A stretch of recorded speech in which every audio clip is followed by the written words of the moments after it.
I just recently chopped my hair off, and let me tell you, curling short hair is very different from curling long hair. Let me share some of my tips with you. The key to short hair is creating different textures of curls throughout the hair so that it doesn't all clump into one big curl. So here's how I do it. I start by working in layers. So you can see I started with the bottom layer first, and here I'm taking big chunks of hair and I'm using this 3/4 inch curling iron. I find that I like the look of using a smaller curling iron but taking bigger sections of hair to get a bigger curl. However, there's a method to this madness.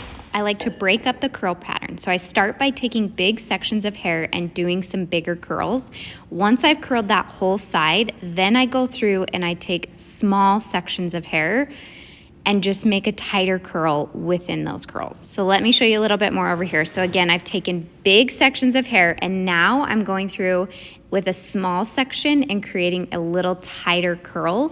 I'm only taking maybe 2 or 3 per side, small curls. So when you take a big section of hair, you get a looser curl. When you take a small section of hair, you get a tighter curl. Dropping down the next section of hair, and I'm gonna do the exact same thing. You'll notice when I'm starting that curl, I'm really close to my root. This is also so important with short hair. You wanna make sure majority of your curl is up tight at your root, and you're curling mostly the root, mostly the mids, and very little curl at the end. Otherwise, you can look like Curly Sue in a real quick hurry. Not that there's anything wrong with Curly Sue, but it's not necessarily the look I'm going for. Moving on to the top section, when I do these front pieces, I pull them straight in front of my face. By over-directing them, it gives them a nice feathered look, which I personally love. Keep that curling iron straight up and down. And again, leaving the ends out to avoid them getting too curly. Also with shorter hair, I find that when you're curling the top of the head, it is so important to keep that curl as tight as you can at the root.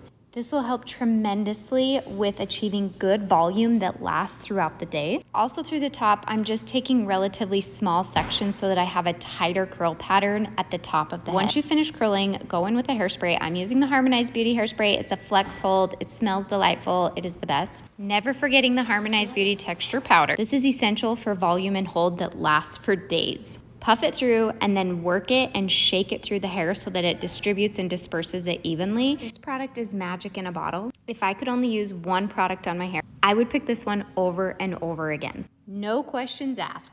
But I think you may know this about me already.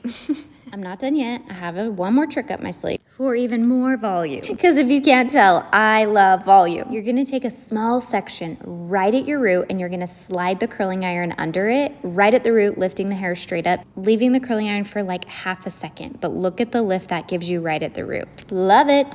One more tip. If you want a side part, no problem. Curl and style the hair with a middle part, and then at the last second, you just flip it on over, and there you go. You got a nice big swoop-de-swoop side part. Or flip it back to the middle and just roll with the middle part.